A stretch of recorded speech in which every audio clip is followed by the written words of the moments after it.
Please welcome Fabio Cicini, Jahan Damji, and Rob Melly to the stage.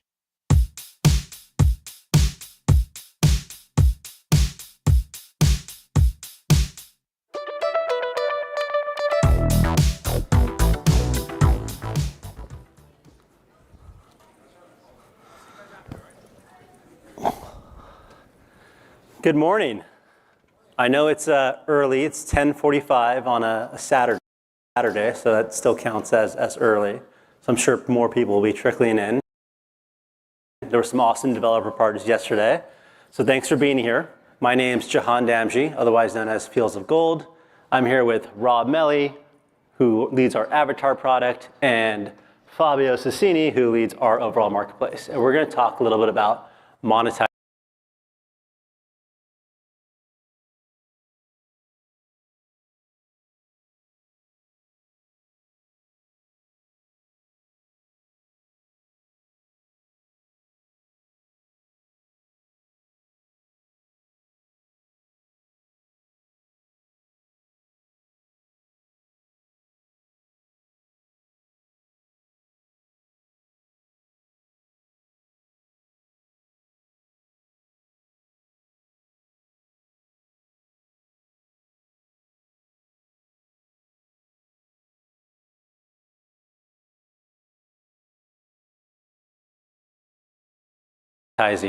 avatar creations. One question we often get asked is, should I be investing in avatar content? We opened up creation in April, and people constantly ask this question. We're pretty biased, and our answer, of course, is absolutely. But we want to share with you guys some of the data we look at that convinces us that the reason is for sure. Every day, 18 million people come to Marketplace to shop and style their avatars. On top of that, 2 out of the 3 spenders on ROBLOX spend on avatar content. And that translates to 527 million paid transactions in H1 of 2024, which is an 11% growth year over year. When you put this together, Manuel mentioned yesterday in his keynote that this translates to 61% year-over-year growth in creator earnings, which is more money in creators' pockets. But when you double-click on that, because of improvements like dynamic price floors, better personalization, and more ways to shop, the number of creators earning at least 50,000 Robux per month increased 85% year-over-year.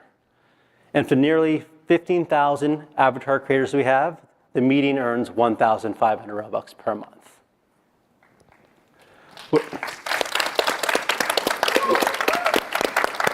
What really excites us is we're seeing this kind of growth on the heels of one of the biggest changes we've made in Marketplace in recent years, which was opening up creation.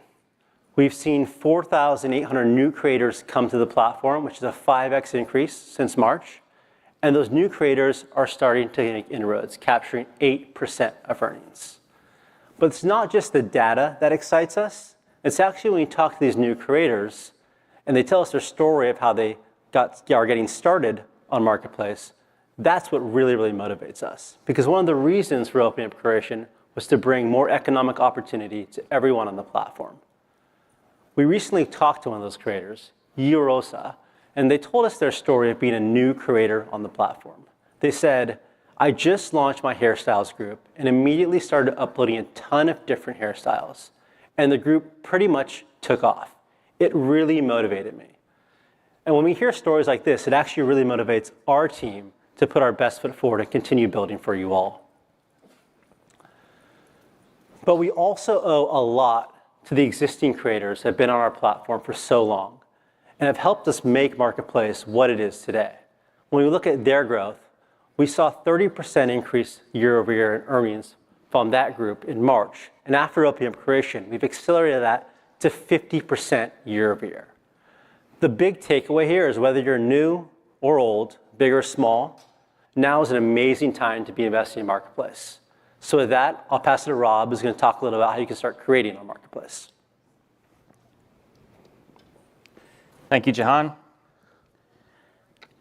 Jahan showed some really amazing numbers that should be convincing to anyone to come build avatar content and monetize on Roblox. But in able to participate in this marketplace, you have to be able to build avatar content. And I want to highlight two big things we recognize inside of the company. The first is that fundamentally making avatar content is difficult.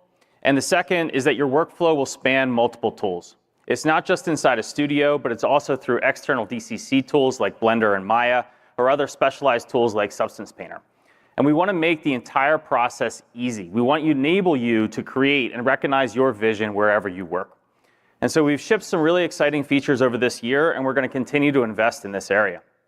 Over the last year, we've released GLTF import, which is a richer format for importing avatar content. Through our Live Link Packages feature, we have enabled a direct DCC integration with Blender, which enables you to work with Blender on one screen and live update content inside a studio on the other. And we have a third-party company, Daz 3D, that is now on the dev forum and has released their own direct integration that will enable you to iterate between studio and external tools. We encourage you to check out these tools or build your own integration for your tool of choice. And inside a studio, we want you to be able to customize, preview, and understand your content, make sure that it represents what you want it to be on the platform, and get everything perfect before you upload it. And for this, we're building the Avatar Preview tool, where you can preview any content on any kind of body, you can play back animations, and you can do all of your workflow checks before you publish this content. Also inside a studio, we are trying to automate all of the boring parts of your workflow that you don't want to do.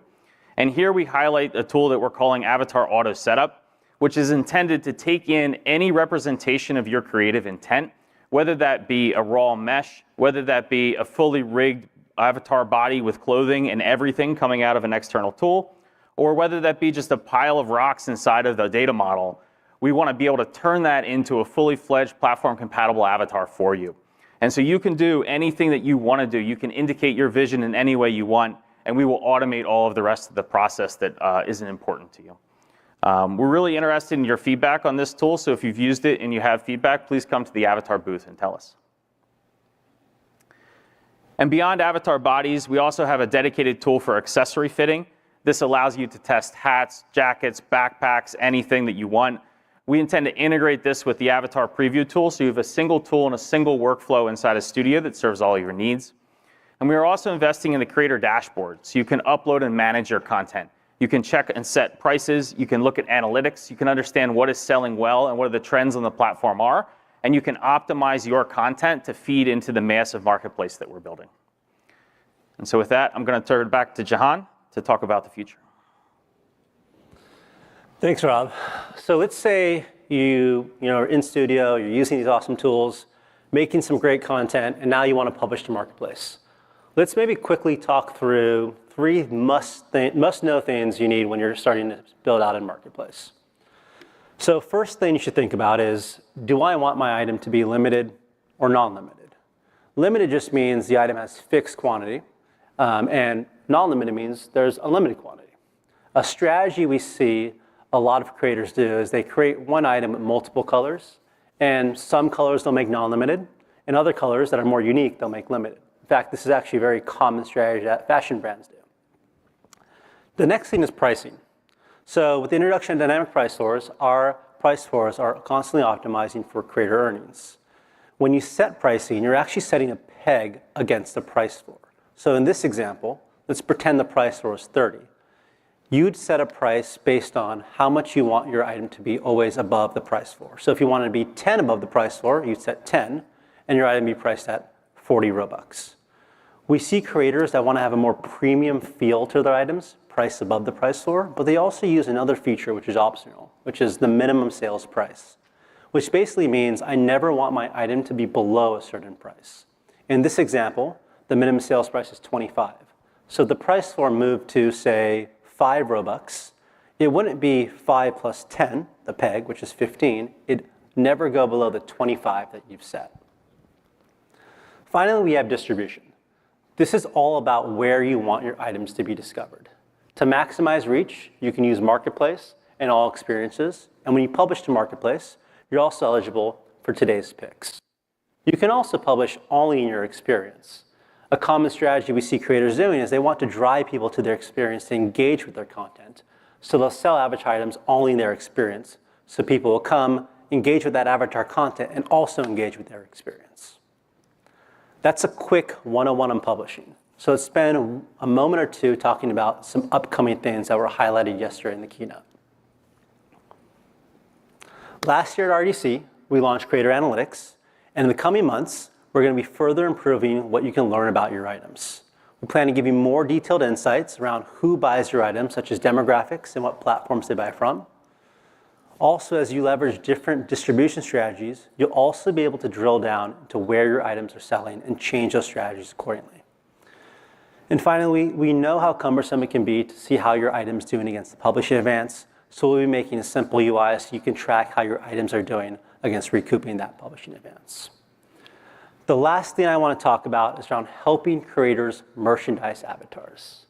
So Rob talked about all these awesome tools we're making for creation of avatars, but we're also investing a lot in how you can merchandise your avatar in Marketplace. When we talk to creators, they have a vision of what their avatar should look like and what they want to sell. And that vision isn't just a body with a modesty layer and a head. It's a body, an avatar with a style, with a look, with clothing on top of it. That's why later this year, we're going to bring this capability to creators, where they can not only create bodies, but they can put clothing, accessories, and fully merchandise these bodies on our marketplace in the vision that they believe that it should be merchandised at.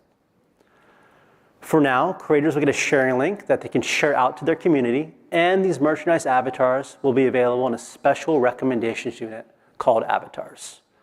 Over time, we expect to increase the surfaces that this appears both in Marketplace and outside of Marketplace. I'm really excited about this feature, but I'm also really looking forward to seeing the creativity of the community continue to propel Marketplace to new heights. So with that, I'll pass it to Fabio, who's going to be having a great Q&A with some amazing developers. Thank you. Hi, everybody. My name is Fabio Cisini, and I work in product in the Marketplace. I have the pleasure to moderate our panel of avatar creators. So I want to invite on stage our creators, Who's Straight, Jazzy, and Mark from Monster Cat.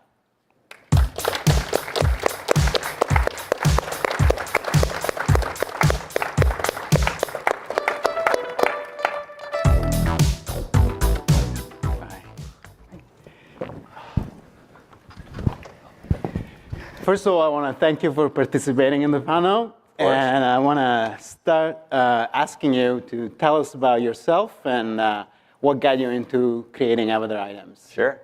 My name is Mark. I work at Monster Cat. I'm part of the Sync and Partnerships team over there. Monster Cat is one of the more influential indie labels in the space. We have worked with and championed a number of really great projects with some of the top artists around the world, including Marshmello, Cascade. We recently did a campaign with Alan Walker, Diesel, whom you might better know as Shaquille O'Neal, Whipped Cream. The list goes on and on. But on top of that, we're obviously very endemic in gaming. Throughout our over decade of being a label, we've had a few kind of core pillars that we focus on. One is being curious. Two is being an industry leader. The third is always trying to prop up artists and promote artist sustainability. It's very important to us, both musicians and visual artists as well. And then the other thing is obviously video games, which is why we're all here. So, to kind of show that we have been endemic in gaming, we worked with a lot of the top brands and other games, including Rocket League, Smite, Fortnite. Yeah, I know. But just to show that as a brand, we work with other brands as well. So we're very in tune. But in terms of gaming and Roblox in general, we've been on the platform for about 4 years now. We provided in 2020 50 tracks to developers to use in their games for free, just to try and allow them to be creative and get access to more recognizable artists. That catalog's about 150 now. We've worked with experiences as well directly, including Royal High and Robeats. In fact, we have a Robeats campaign coming up next week as well. And then in terms of UGC, we've been releasing our merchandise as 2D assets and 3D assets for avatars for the last couple of years. We even worked with Who's Trade on some one-of-one pendants that we did, and at the time we had the highest single item UGC sale at just over 1 million Robux.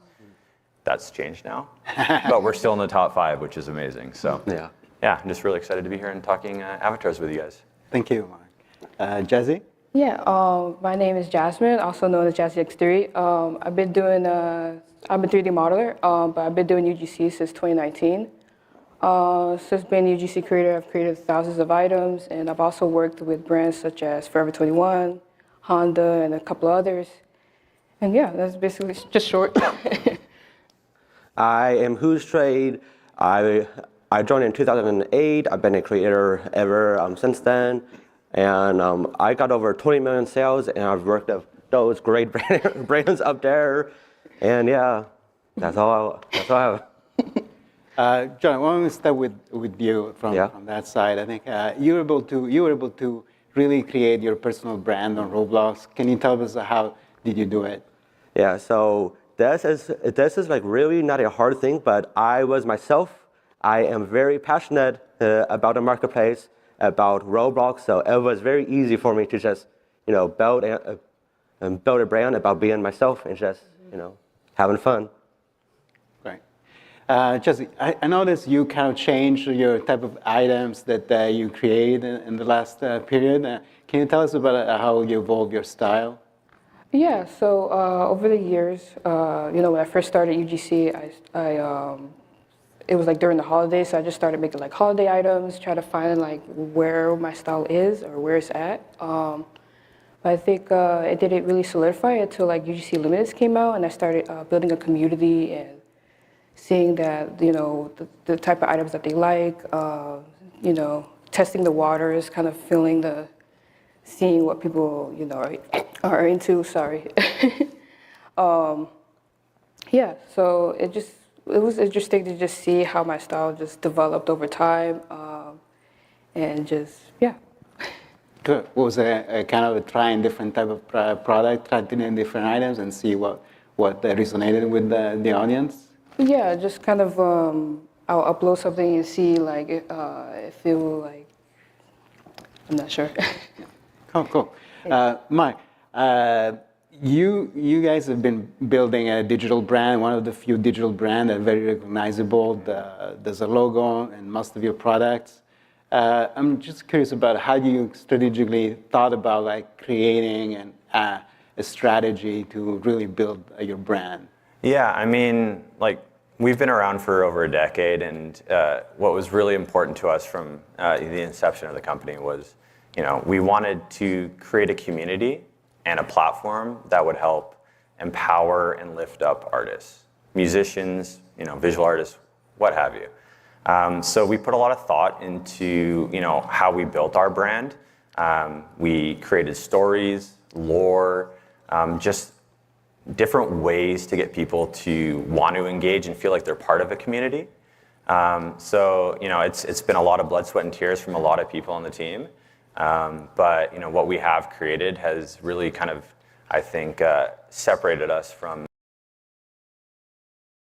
a lot of the other labels out there and brands even that try to engage on platforms like Roblox, just simply because we've created that tight-knit community that wants to help and Monster Cat succeed, but at the same time the artists that we work with. Okay. Yeah.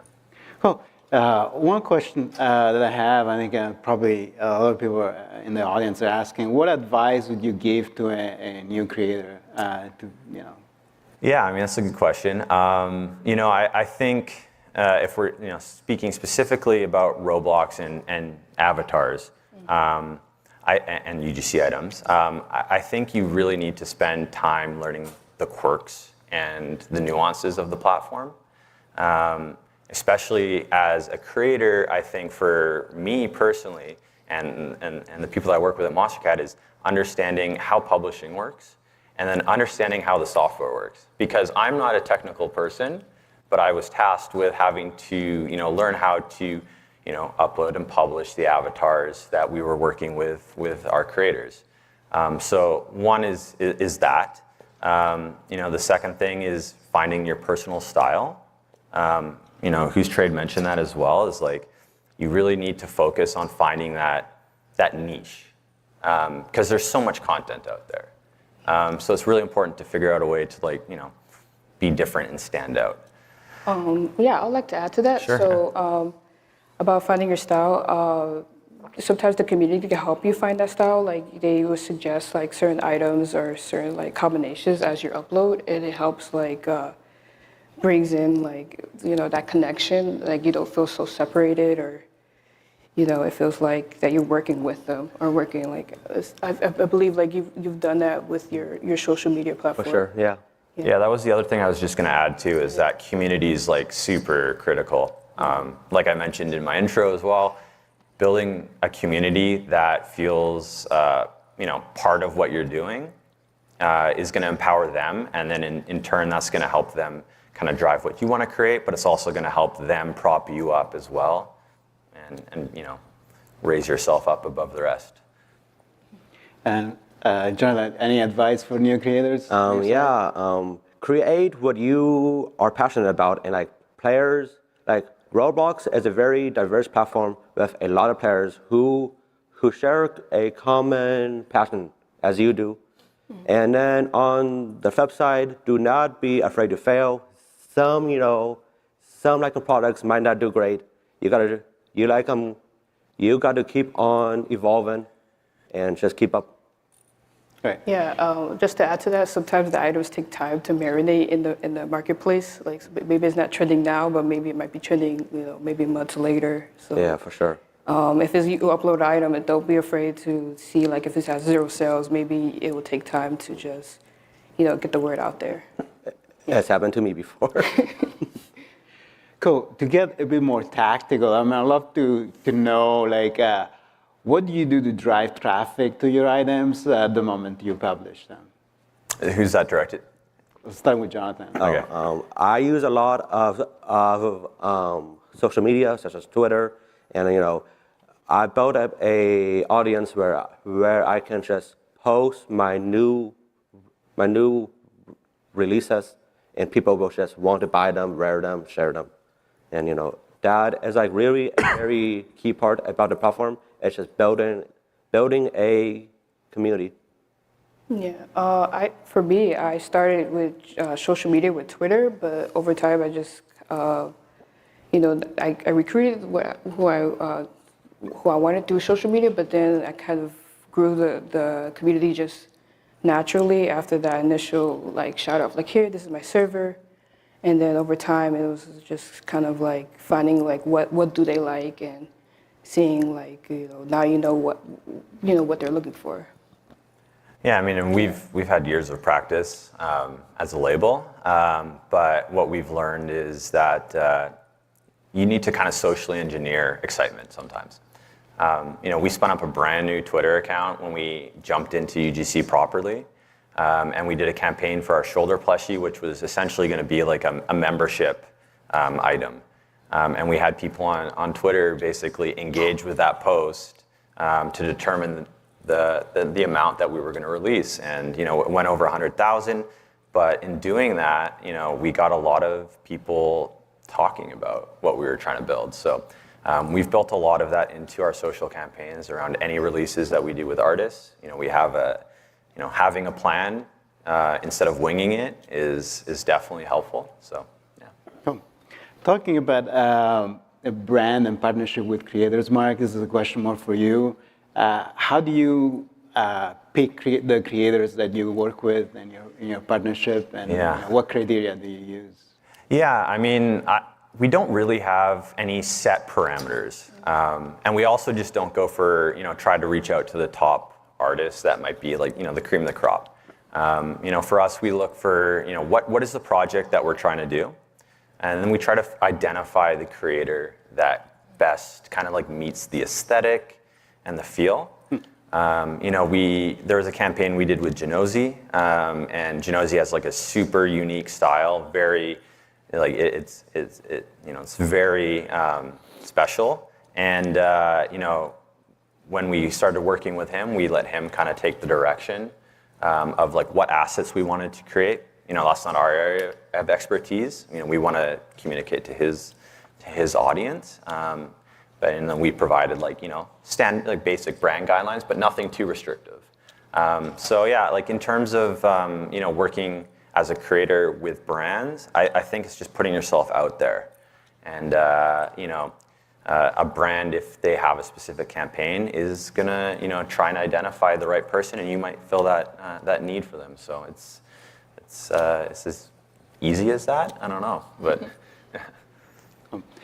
I have a question for Jonathan and Jasmine. Instead, you guys work with brands for some collaboration. I'm curious of what was your experience working with brands? How you started working with brands, and how do you try to stay true to your kind of style at the same time, working with the brand's requirement and aspirations. Yeah, funny story for me. I didn't get contact directly with the brand, but it was with a developer I knew, and they were working with a brand, and then it was with Forever 21. So that was my first time working with any type of brand work, and they had us make they allow us like some creative freedom. On some items it was like an exact replica, but other items they had allowed us to create our own, mix. So I had an experience with creating this beanie for Forever 21, and I didn't expect it to like sell that much, but it sold like, I don't know the exact numbers, but it sold a lot to the point where Forever 21 made it like into an actual item in their store, which is definitely a great experience. What was the other part of the question? I'm sorry. Yeah. How do you, I'm talking about when you kind of working with those brands. Oh, yeah. How do you stay true to your style and at the same time, working with the brand's requirement? Well, I guess you have to stay true to what they want and also mix your style, but, communicate back and forth to make sure, that both parties are happy with what the item looks like. So I think that process is very important, because you don't want either side or either party to feel like, they're just working just to work, Yeah, so whenever I work with a brand, you got to remember that the brands are coming to you because you are the pro within on the platform, and typically they can really like trust your like our judgment. insights. Yeah. And more often than not, they like really want to be authentic to the players community. So they will like let you kind of like take them reins and just guide the ship. Mm-hmm. Good to know. Last question for you. I mean, let's talk about pricing. How do you decide what price you're gonna choose for your item? I mean, it takes a lot of research. I know sometimes people will just kind of choose a price in their head, and that's what they're going to do. For us, like, we spend a lot of time doing market research. We look at comparables.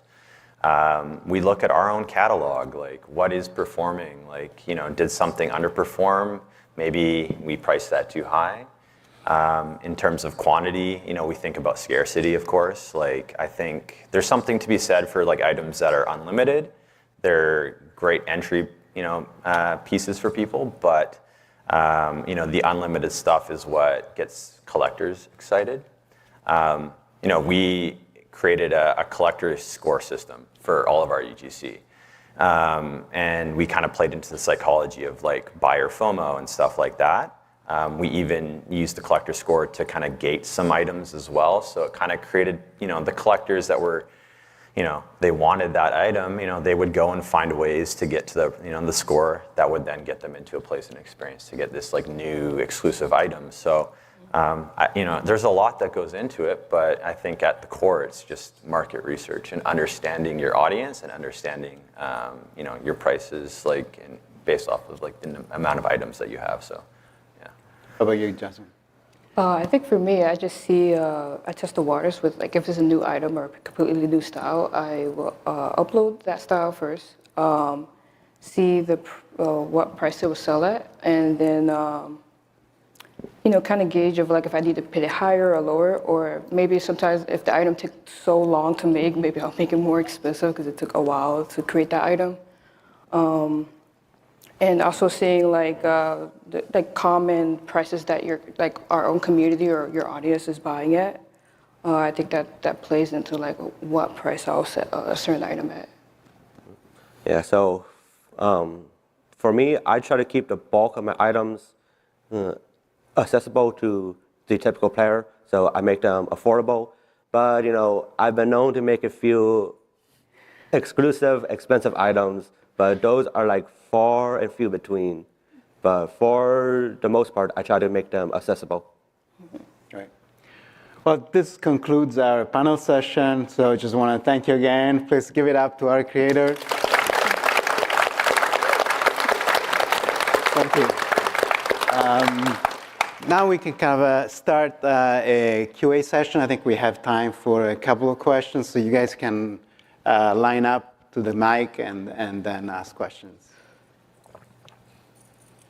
Hi, I'm Noah from Sawhorse. I just had a question around monetization for bundles. I see this like huge uptick in experiences that are just like bundled avatar items, and they get a rev cut. How's that going to work for people who get like a text message now with a bundle for sale?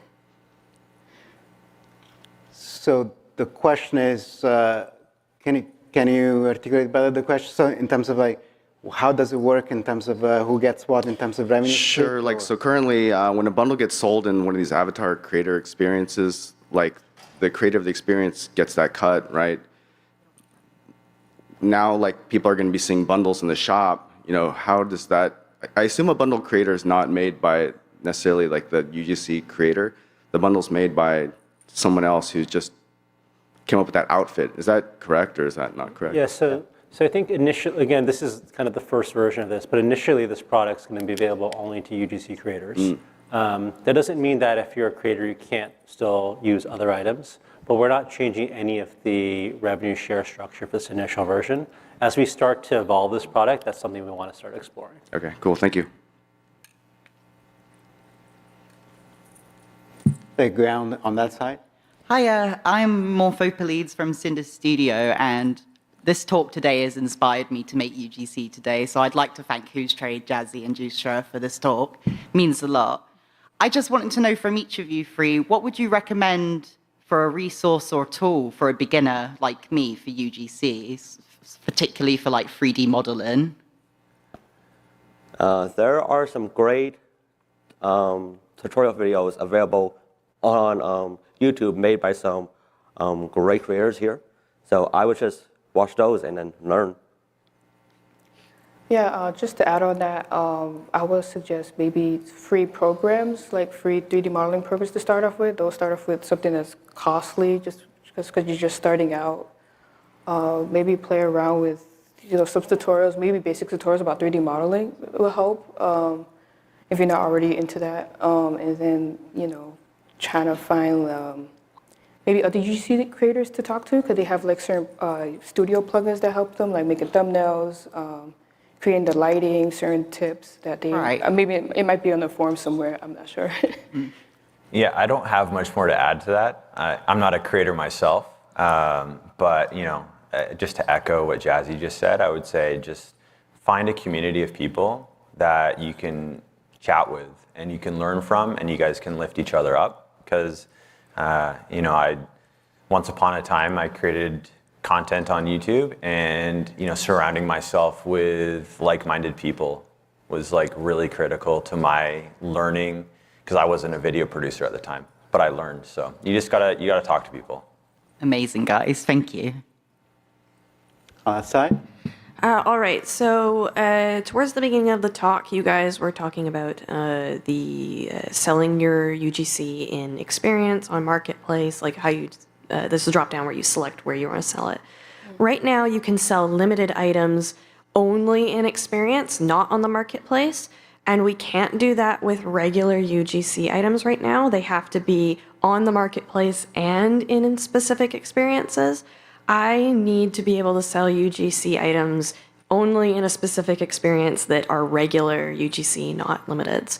So is there any chance that that is going to be a feature soon? Yes, we want to consolidate that. All right, thank you. Hi, so as a UGC creator, I really want to work with brands, but where do I start? I don't really know where to connect for brands because it really seems like a lot of brands like to work with people that they've previously worked with before, and I'd really love to collaborate with a brand someday. Do you have some tips on where I can get some connections for that? Oh, okay. Also, I don't know if you saw the keynote yesterday, but they're going to be opening up the partnership brand program. Joining that has helped me tremendously after I did Forever 21. It has helped me look for other brands and other opportunities that I would like to work for. I don't know if you have experience with that program.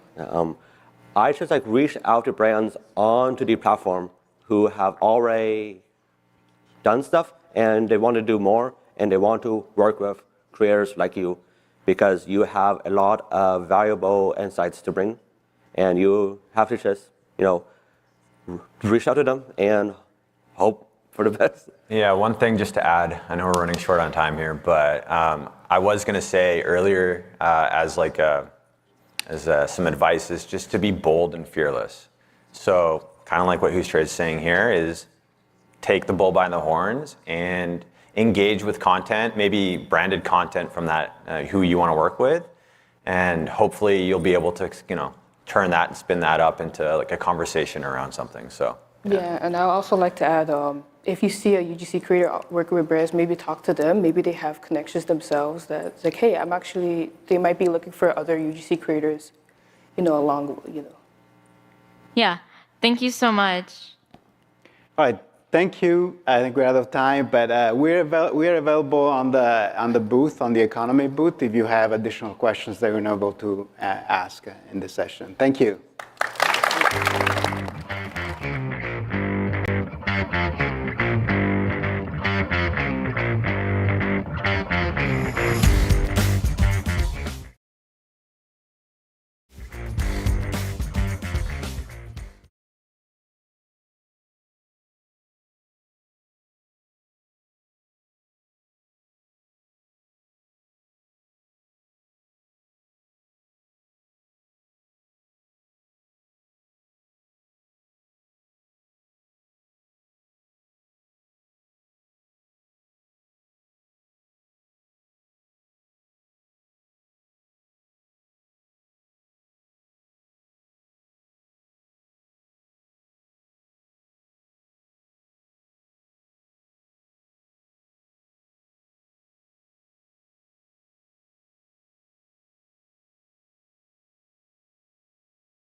Please welcome Andrea Fletcher to the stage.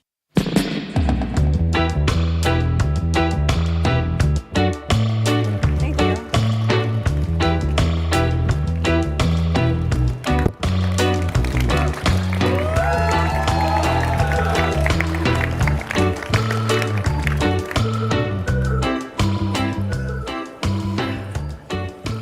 Good afternoon, everyone. I am so excited to kick off the session with you all, but first, I would like to introduce our lovely panelists. From left to right, we have Brooke Rhodes, Pepper Reamer, Daniel Fox, and Zach Ovitz. You'll hear more from them later, and you'll have plenty of time to ask these experts anything, so during the talk, please keep questions in mind and save them for our extended Q&A at the end. And with that, hello developers. My name is Andrea Fletcher. I'm an engineering manager on the Design Systems and Accessibility team here at ROBLOX, and I am here to talk to you all about UI frameworks and how they can impact your development. So first, what is the problem that we're trying to solve? Making experiences on Roblox is super fun, really easy to get started, but making complex, resilient UI is surprisingly challenging.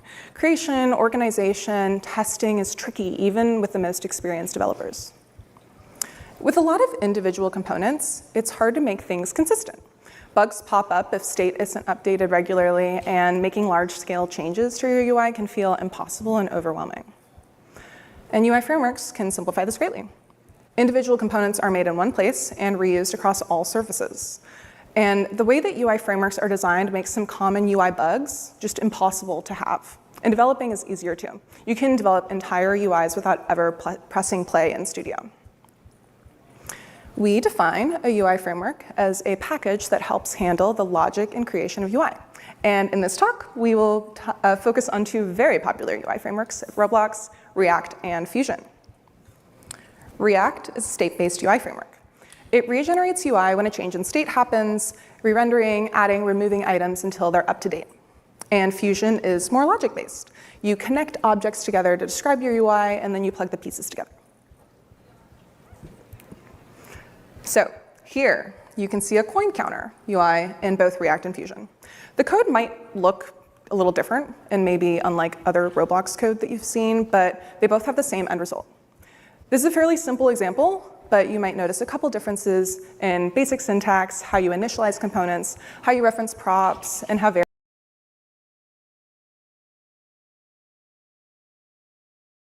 variables are, or how state is held. So React Lua, you might also know this as Roact, React Luau. React is a transpiled version of the web's React framework, and with a couple extra additions that make it uniquely suited for Roblox development.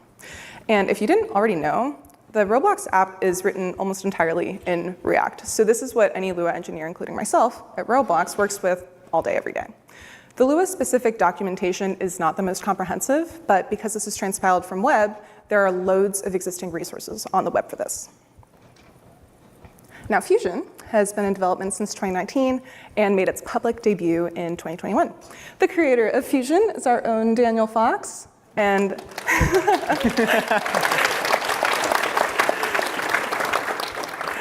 And like I mentioned earlier, Fusion is logic-based, and one of the major benefits is that it's super lightweight, especially when you compare it to React. And if you find yourself doing lots of tiny micro-interaction animations in your UI, definitely check Fusion out, because it makes this stuff super, super easy. So one of the things that we wanted to leave the audience with after this talk is a sample project made in both frameworks. So you can see this Figma up here made by Daniel, and this is for an inventory UI. Inventory is something that almost every experience has, and it's also something that's really hard to build. It's notoriously bug-ridden, it's not that fun, and it's really complex to develop. So we have demo projects written in both, and we'll show off some of the differences and how these were both written and developed in the next couple slides. Here is a quick video of the demo built by Pepper in React Lua. Again, we have QR codes and short links, so feel free to open these up, look at the code on your own devices, check it out later, and if you have any questions, save them for the end, because you'll be able to ask people who've authored these anything on your mind. So what I want to highlight here is the usage of plugins to improve engineering efficiency. This is all outside of a play session, and Pepper's able to test different color combos and different behaviors in scripted UI by using Horsecat. I work in React Lua all day, and I press play maybe once or twice a week to test very specific things. And here is the same demo project built by Fusion and Daniel. So Daniel went a little above and beyond in adding animations to show off the benefits of the framework. So you can see that the numbers wiggle a little bit when you hover over them, and the button gradients shift, and it makes the UI feel really alive. And this would take maybe a lot of effort in normal Roblox UI development, but it's so easy with Fusion. So now, we'll answer the question that everyone's been asking. Which of these frameworks are better? And our answer is, they are both fantastic. Sorry to disappoint. But there are, of course, pros and cons to each. React has a lot of documentation due to it being transpiled from an incredibly popular web framework. But it might have a higher learning curve, and it's not necessarily performant by default. Fusion is lightweight, more familiar with people who have experience building Roblox UI, and it makes animating incredibly easy, but it tends to be a little more verbose. And UI frameworks are not for everyone, and definitely not for every project. They will cause you fewer bugs, and they will improve your developer efficiency and keep things more organized, but familiarity takes a while to develop, and things might move a little slower at first, and you'll probably have a smaller hiring pool within Roblox developers. So that we have a guide to how to get started with UI frameworks. And because we know that it can be really daunting, and we know that people try it out and drop off because it's really intimidating. So this is what we've come up with as a way to get started, get familiar with developing with UI frameworks. So first, check out tutorials. We have some new staff articles and community articles that you can find on the dev forum, and maybe you even check out the source code for our demo project. Next, and arguably at the same time, please check out plugins. Plugins are the biggest benefit or the biggest value add when you're using UI frameworks. It can save you a ton of time, and it just makes the organization of your code so much better. And once you've played around with the frameworks a bit, dive into a project. Everyone learns and develops differently, but we found that keeping your expectations realistic, picking off an achievable chunk, an achievable part of a project, can really help you push through any obstacles.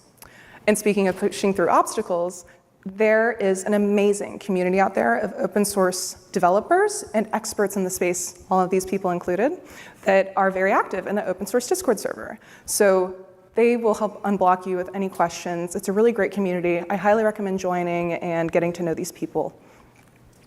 And speaking of that, there is a booth downstairs, All Things Luau, where we will all be hanging out after lunch. So if you want to come by, ask us questions, learn more about open source in general, please stop by. We'd love to talk to you. Now, on to the good stuff. I am going to kick off Q&A with our first question. Panelists, I would love each of you to introduce yourselves and then tell us a way that UI frameworks have impacted you in your projects. We will start off with Pepper. Yeah, so I am Pepper, or Kampf Karen. You may remember me from the forums, from Celine, Data Store 2, and Horsecat, but my primary project right now is My Movie. It is a game where you make 2D animations. There can be up to more than like 30 images and avatars from the marketplace on screen at a time that I don't control, so it needs to be very performant, and React makes that completely fine. As the only engineer working on My Movie, I have found that React helps greatly increase my velocity, both in terms of its ability to help me release massive updates very quickly, but also in its ability to drastically minimize the amount of issues that come from it. So despite having 50,000 lines of UI code, there's only really a couple of noticeable bugs, and the performance is really good. This is a big deal for me because I'm often only working on My Movie for a couple hours a day, and yet I'm still able to release pretty large updates on a frequent basis. My workflow is like the one you saw before of the shop. I am basically never clicking play until the update is finished. Greatly increases my speed to release stuff. I'm building the whole UI out in code, which in your head might seem a lot slower than using the UI editor or changing properties, but the big benefit is that it is completely interactive. So instead of just seeing how my UI will look like, I can see how my UI will feel like and actually use like. And I can avoid having to wait for my plates to load and all that. I see it instantly. Amazing answer. Okay, next up, switching over to Fusion, we'll hear from Zach about how it's impacted his development of Lua Learning. Hi RDC, I'm Zach, although you probably know me as Boat Bomber. I've been on Roblox since 2011, and for the past 6.5 years now, I've been working on Lua Learning, which is a UI-based educational experience. And thank you. So as you can imagine, I was 15 when I started, and the code base has seen a lot of change. Initially, it was imperative, which meant that I was manually creating the UI instances in Studio, and then at runtime, kind of like cloning them in my scripts and putting them around, trying to attach behavior to it.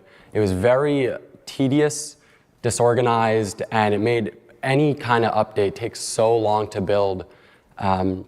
And forget about accessibility. I mean, it was very not dynamic.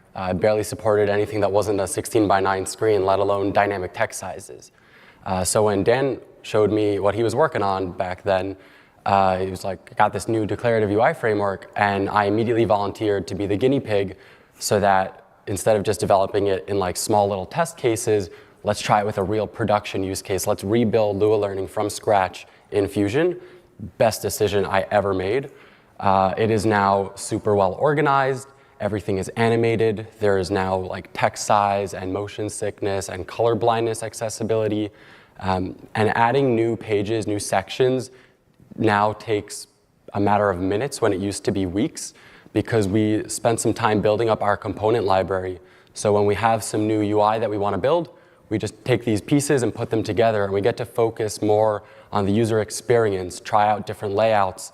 And as you can see there, Lua Learning, I got it to run at 1,800 frames per second on my mid-range gaming PC, which is just ridiculous. Fusion is super performant. And yeah, I mean, you'll hear more about it as we talk through the questions, but I am all in on Fusion. Okay, it's a very compelling argument for Fusion. And now we'll hear from Brooke about React and Clip It. Yeah, hi, I'm Brooke. I lead UI in an experience called Clip It. It's very similar to Pepper's game, My Movie, where it's a full UGC platform where players can publish clips to a global For You page in loads of different languages with dozens of different animating components. What I really want to focus on here is that we're trying to build a very native feeling mobile app, and React makes that really easy, or UI frameworks in general make that really easy, because we can create native interactions once and then use them everywhere.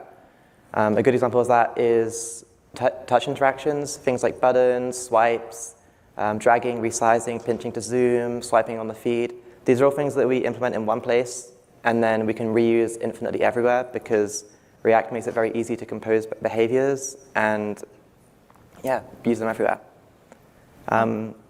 Yeah, super quick. We're a 9-person team now, I think. Ship really fast, very few bugs, and like everybody else, we resonate with the same things. The workflow, it all happens in a Storybook plugin. We press play very few times. Yeah, makes it very quick to move. Awesome. So I'm going to pass it off to Daniel, but first, right after this, we're going to open it up for Q&A. There's 2 microphones on the side, so if you want to go ahead and get up and line up, get your questions ready, we will kick it off to y'all right after this. Okay, Daniel, you're up. All right, so hello everyone, I'm Dan, and I created Fusion, as well as a bunch of other things you might know me for, like plugins, Volumica, and the vanilla icon set.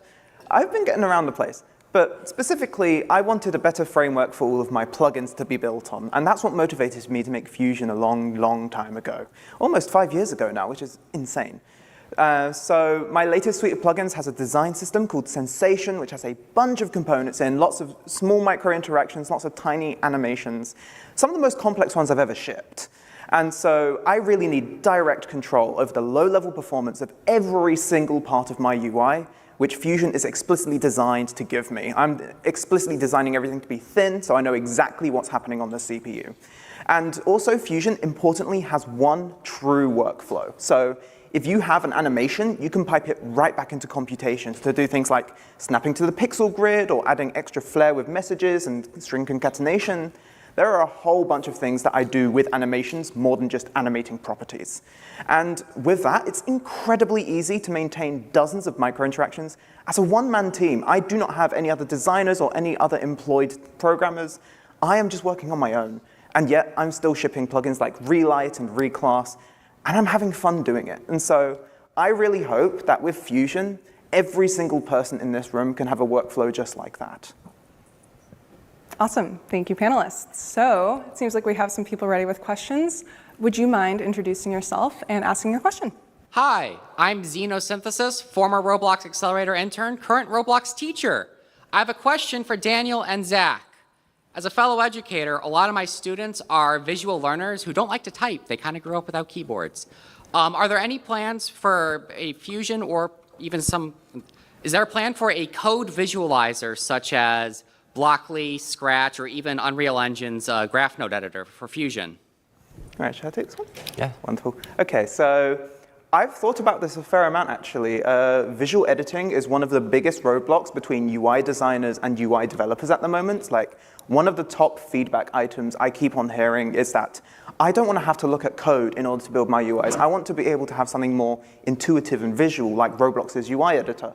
This has definitely been on my mind. And so I would love to have like more node-based UI editing, much more visual UI editing, maybe even something conducive to touch. But at the moment, there's nothing directly on the roadmap, but it's been going through my brain like there's no tomorrow. So, yeah. I also want to take this as an opportunity to shout out Codify, I'm not exactly sure how it's pronounced, but it's a plugin that you can build your UI the way you're used to, using the UI editor in Roblox Studio, select those instances, and then it can convert that into code, and it supports both React and Fusion and a couple others. So if you want to maintain your original workflow, this can help bridge that gap and still get you the benefits of having declarative code at the end of the day. Thank you. And something I'll plug really quick, it's not out yet, but it's in beta. We're working on style sheets, which are kind of Lua's version of CSS. So it kind of breaks out the styling part from the logic part. We've been using it internally, and what's really nice about that is at a minimum you can do the styling without code. Once you get into interactions, you need code somewhere, but that can help at least with the styling aspect. So 2025, very excited for it.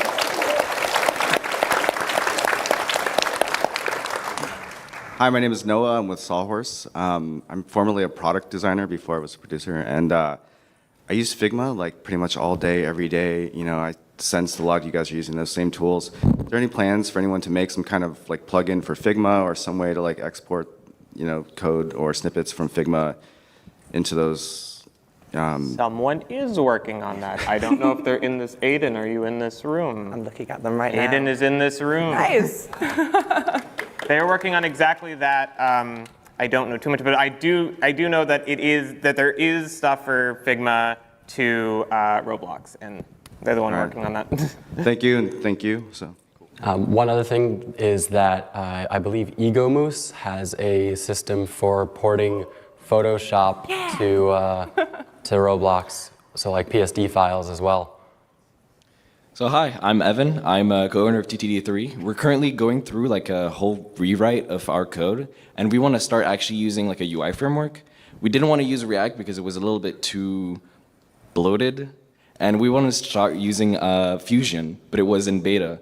Do you think with the recent update that has come out, I'm pretty sure, 3.0, right?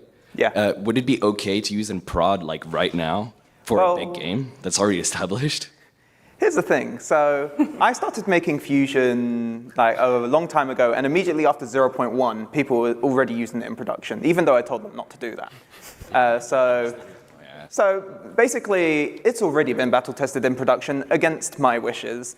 But now with 0.3, the official line is that every single version of Fusion, we battle test it as much as we can. It's shipping right now in my own plugins. It's shipping in Lua Learning. It's shipping in a million other places from a bunch of enthusiasts in the community.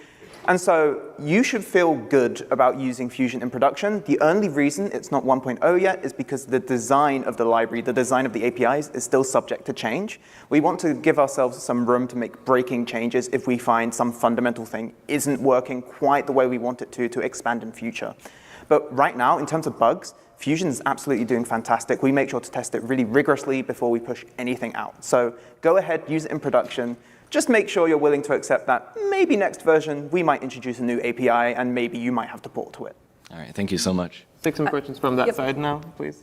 All right, Bob, you're up. Hi. Yes, my name is WebGL3D. I'm primarily a web developer, very familiar with React. I'm curious if React is transpiled from JavaScript, how does it handle more advanced events? I can see things like mouse over and mouse leave, but how does it handle things like drag and drop events? You want to take this one, Brooke? Yeah.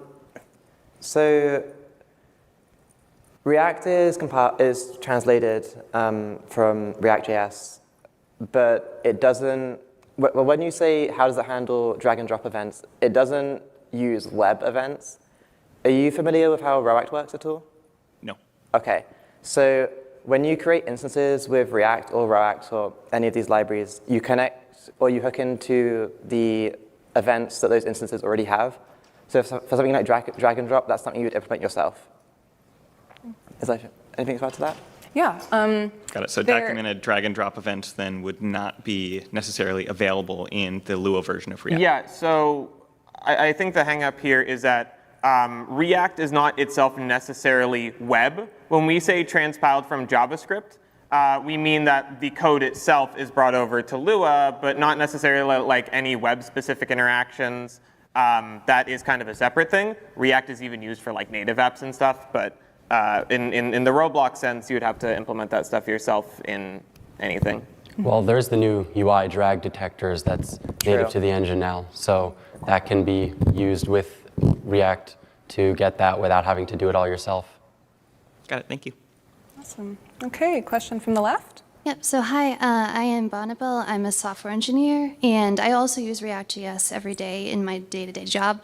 I was just wondering, I haven't used Fusion yet, or really React on Roblox. What is your process for testing right now? Is there any sort of automated unit testing we have available for React Fusion? I unit test my stuff. I wouldn't know if I'd call it a solution. It's kind of hard because you can't so easily in anything test like mouse click because we don't have access to emulating specific inputs. But there are some magic tricks with React that I've found to be able to trigger things like activated and that kind of stuff. And once you get there, the workflow is actually quite nice. Brooke, who published the React Lua, has also published a transpile of Jest 3. I love it. You can run that in Studio with a bit of elbow grease.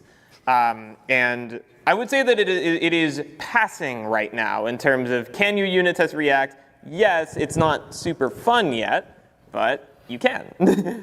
Are there any examples of those in the documentation that you're sharing today? I mean, I can add real quick. The testing story in general in Roblox is a little bit interesting, as I'm sure lots of people in this room know. We have Jest now. These libraries are also published by Roblox now on the official Roblox GitHub, but they're distributed on Wally as RBXM files in various places. Jest is currently the recommended way to run tests in Roblox, and testing React specifically is what is the hang-up. We have React Testing Library, which is a translated version of Web's testing library for React. It has some blockers and some issues, but it sort of mostly works. We use it for a couple bits on Clipit. We test, mainly the things we test on Clipit is logic that's independent of rendering in React. Generally, I don't typically test the actual visual look of the components. And then, so could you repeat your last question?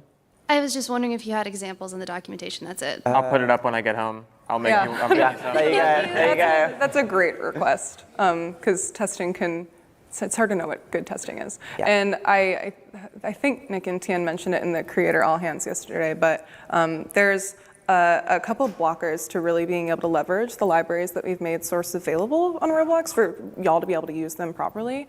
And we're working on a lot of things that are blocking that. So hopefully we'll be in a much better spot to make these easy to use next year. I think headless execution in the cloud is the main thing that's blocking it because it's just hard to give access to something like virtual input, which DOM testing library and React testing library rely really heavily on. So we are working on it, I guarantee it. But also to add to the React testing story, I'm going to be releasing React DevTools in a few weeks, which will allow you to inspect the React rendering. Thank you. Yeah, there you go. It'll allow you to inspect the React rendering tree, profile your React components. It tells you why components were rendered. Lots of cool stuff. Hopefully releasing in the next roughly a month. We'll see. A lot of work to get it working. So excited for that. Yes. Okay. Hi, I am Thought Spinner. Used to go by Rocky. I'm a bit of a React fanboy, so this is a question for Dan. So Fusion has been around for a good number of years now, and it's often billed as a great UI library for Roblox because it's designed specifically for the engine and can therefore take advantage of engine-specific quirks to make it fast. However, to this day, almost every benchmark ran against it shows that it performs 2 times slower than React, or close to it. And it's about on par with legacy React in terms of performance. Considering this and a number of other factors working against it compared to React, such as the stability of the API and just sheer number of maintainers, my question is a bit of a two-parter. What is the actual practical justification for using Fusion over React today? And do you believe Fusion ever can or will match or beat out React in terms of performance? All right, so firstly, wow. And secondly, I spent my entire morning writing that question. Yeah, I can tell. Like, this is something, I've seen it come up time and time again in the open source Discord, which, by the way, everyone in here, like, the open source Discord is amazing. There are so many cool people there, more than could ever fit on a stage like this, so you should be there. But anyway, I digress. So, Fusion, right now we're focused on correctness over performance. We want to get it right before we get it fast. And so 0.3 in particular, the latest update, was all about reworking the foundations of Fusion to support more structured memory management and to make sure that code was running with more correct dependency tracking. And as a result of that, Fusion has gotten slower. And we are not oblivious to that. I know that it's frustrating because people do want to, like, they want to make 1,000 frames that are animating with springs all on the screen at once, and it's like confetti everywhere, and that's fantastic, and I love that, but also we need some time to get there. And we are going to be working on this much more as a priority now. With the forthcoming Fusion updates, we are now starting to really put spit, shine, and polish on everything.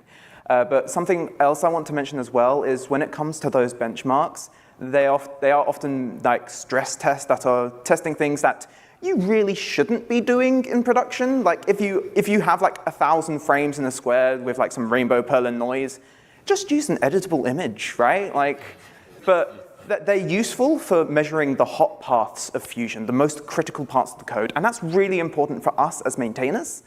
But for you, if you are using UI frameworks in your project, you will probably not be writing code in the same way. So while they're useful for us as maintainers, I would also encourage you to try and benchmark your own code and to try things out in your own style to see what your style of code performs like. So that's my answer to those questions. I will also say very quickly, as also a big React fan, I have to confess that Fusion is it's easier to write performant code with Fusion. React can be very, very, very performant, but it's also, unfortunately, a little easy to write very naive code that does a lot of stuff like in a render thing, and it doesn't have like memos or whatever, and then you end up losing a bunch of performance, and without dev tools, it can be hard to figure out where that's even coming from. So yeah, I'm surprised to hear about the benchmarks. I wanted to point out that pretty much the same thing, where it's about the best practices, and these benchmarks do not follow them, kind of That intentionally. But in the real world use cases, Lua Learning is a large app full of UI, things animating. I do have confetti and fireworks, and even when the Fusion confetti and fireworks are all going off, it's still running at over 1,000 frames per second with animations. I think you'll find that in practice, in real use cases with real code that's not, kind of contrived Sierpinski triangle benchmarks, Fusion will often outperform React. Sweet, thanks. Okay, we'll take a question from the left, and we'll get back to y'all. Yeah, I'm actually glad that question was asked because I had a lot of the same questions. So yeah, good answer. I guess this is more of a question for the Roblox side. I know that Noah had asked about porting Figma to Roblox. That would be really powerful. Kind of piggybacking off of that, is there a way to get vector files like SVG into Roblox? Because I'm pretty sure people have had it where they try and resize like a box, right, from a photo editor, and then it becomes like pixelated. So I really wonder if we'll have like SVG and make everything a lot easier. I can say confidently that every time we've brought up SVG support, we've been met with a resounding no. For reasons that I don't know. But that doesn't mean they're not important, and that doesn't mean it's something that we're not looking into. In fact, we had this amazing presentation by one of the designers on my team this week about trying to do the same thing with our icons. And one of the things, like I mentioned, that Roblox developers, like employees working on the app, we are building stuff in React Lua, and we're using plugins to develop, and we have designers that work in Figma. So we actually run into a lot of the same problems as you all, even though we have, a couple things like virtual input. So I can at least say, don't worry, we have the same things, and we are fighting for it internally, and it might end up being solved in a different way than you might think. Yeah. Yeah, this is on my roadmap. I have a working plan for how to render vectors in Roblox. Not going to talk about too much here, but keep an eye out the next few months. It's near the top of my to-do list, because we have the same problem in Clip It. We want really crisp icons and images, and I have a good plan for how to make that work performantly. So cool. Yeah. Sounds exciting. Thank you. Yes. Yeah, and also I'll just quickly add on to that. I think I actually am a little bit more privy to the reasons why SVG isn't a thing. SVG files can contain things like JavaScript, and they can contain really complicated blend modes. And so implementing SVG support is a little bit more than just, we'll take this library and we'll put it here. It's like we'd have to redo a lot of rendering stuff in order to support that. But also, on top of that, definitely watch out for what Brooke is doing, because, I don't know how you're not employed by Roblox yet, because you seem to be, powering the entire open source ecosystem at this point. It's amazing. So I would definitely, yeah. Thank you. Okay, we've got a couple minutes left, so I want to try to get through all these questions. You are up. Hey everyone, I'll keep my question quick. I'm Varun. I actually work at Roblox, but I was interested in UI. Could you talk a little bit about how both React and Fusion help with collaborative workflows? So multiple people with different roles. So like a designer working with an engineer, and how you work together with them. I can at least talk about it from the Roblox perspective. Of course, we use Git, and my team works on the UI component library, and we've done a lot of cool things to help work with designers, because we're a really small engineering team with a lot of designers.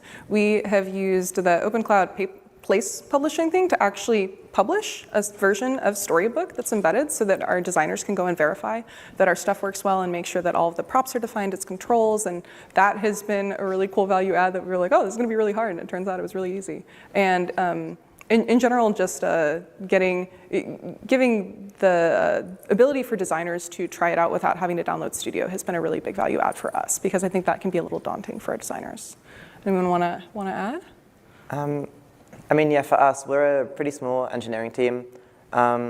We don't have any dedicated designers on our team, but we move quickly, constantly pushing new updates, meeting milestones. The way we do that is with components and just kit bashing. It's kind of like Lego.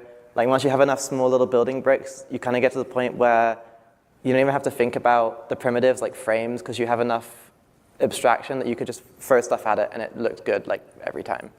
So. And also, I'll jump in on that as well. If you have a system using design tokens, or if you have to do font size conversions from Figma, then it's very easy in code to write reusable functions that hide all of that. And then when it comes to actually templating out your UI, you can literally drop in references to variables that come from your centralized design system. And so if you're working on a team, you can have the people in charge of the design system putting out generic reusable code that you can then plug right into the UI right where you're writing it. And so that's the killer application for UI frameworks in a collaborative setting. Cool, thank you so much. Thank you. Okay, maybe second to last question. Go with you on the left. Hello, I am Liz Zinneman. I do UI for Phantom Forces, and I traditionally work in the 16:9 aspect ratio. And so the challenge for me is, how do I scale to mobile screens or iPad screens or whatever dimensions? And this is more of an open design question for any of you guys, and in any framework, or how you guys would approach this problem while capturing, say, a lot of advanced stats for weapons, like graphs, or just having a list of items that people want to look at. So is this asking about how you would write that, or are you asking more about just general design and layout Let's start with the layout. I think that's a big challenge, just visualizing how things should move. So what I can do is I cheat with borders and just keep it as a 16:9 ratio regardless of what the screen size is. And I want to see if you guys have any better ideas to that. So one of the things that I did focus on when rewriting Lua Learning was it didn't look great on a lot of screens, and now it can adapt where when testing, right, you're not hitting play, you're just using a plugin. So you can then just wiggle your screen size around and see how your app responds to that. And as you have your declarative layout, you kind of just follow the general rules of design of like, breaking the screen into thirds and making sure that the relevant information is most prominent. So in Figma or whatever you use to design, use the top 3 aspect ratios that your game sees. Your analytics can help you spot what you need to be supporting. And then from there, create those designs, and then you can have your app respond to that really easily when you declaratively define how this should lay out. I forgot entirely until you brought it up that if you're doing play solo, you can't change the device emulator thing on the fly, can you? You can in HorseCat. I do that all the time. I completely forgot that. That's awesome. Yeah, and also to add on to that as well, in Lua Learning, something key that me and Zach both did is that all of the sizes and positions of stuff are defined in our own custom units that are based directly on factors like screen size and which can be adjusted by users in settings. And so it's essentially like the text scaling that Roblox has natively now, except for everything. And this is something that's really, really obnoxiously difficult to do without a UI framework. But whether it's React, whether it's Fusion, the moment you have a structure within which you can start integrating code into your UI, it's really easy to define your own unit system that's based on the screen size or based on whatever other layout heuristics you have. And you can just use it for everything. And you can just say, well, if the screen size is 200 units wide, then this will have the split layout, or it will just have the stacked layout below that. And it all just adapts. And you can make it configurable for your users so they can find the density that works for them. So really, that was the single best thing we did for accessibility. Honestly, I got so used to having that, I forgot that that's not a normal thing. I forgot to mention that. Yeah, because I know some people try to do it with UI scale and the screen GUI, but that breaks everything. So yeah, just use frameworks. Please check out the new Flex API. It makes stuff like getting things to wrap when you're on too small a screen so easy. It has saved us so many lines of code in rewriting our components. Sounds good. Yeah. Okay. Thank you for your question. I think that's all the time we have. All right. All right. Thank you all for coming.